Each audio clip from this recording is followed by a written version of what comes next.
está reproduciendo la misma madre.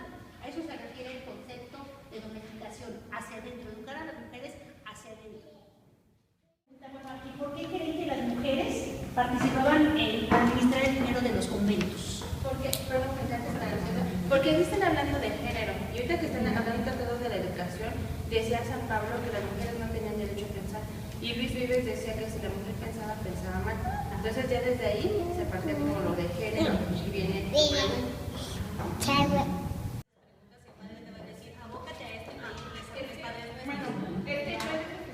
perdón, pero o sea, no estoy tan de acuerdo en eso, porque sí hay partes muy cerradas de la iglesia angélica, pero también está la nueva iglesia que no está tan cerrada, que al contrario, sí te invita a cuestionarlo, pero todos es parte de la iglesia.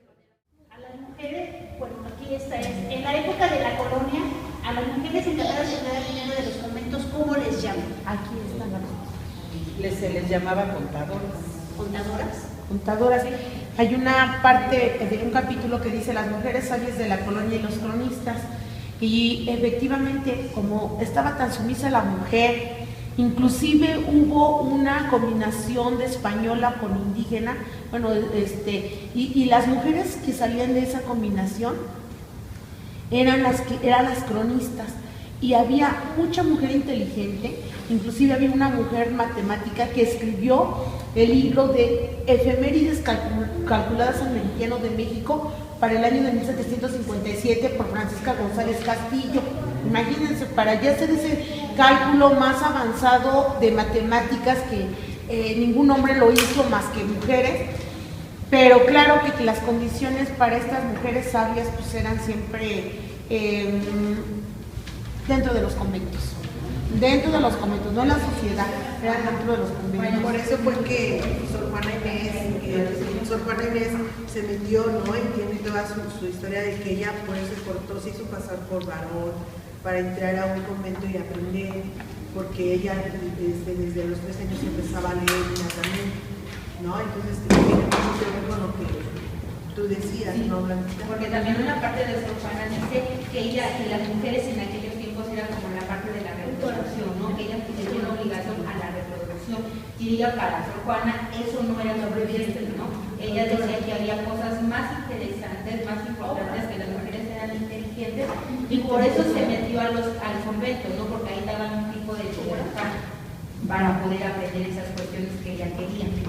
Yo creo ahí también la pregunta esta, ¿no? ¿Con qué fin se casaron? ¿Se crearon las casas? Amiga.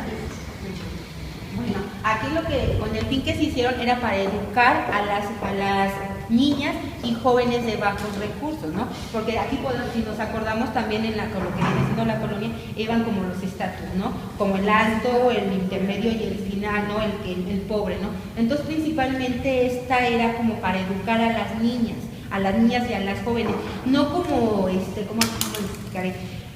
Ellas lo que querían no era una educación buena, ¿no? Simplemente como complementar, ¿no? Que no se vea que hay niñas en la calle, ¿no? Que también se están educando en la forma de la religión.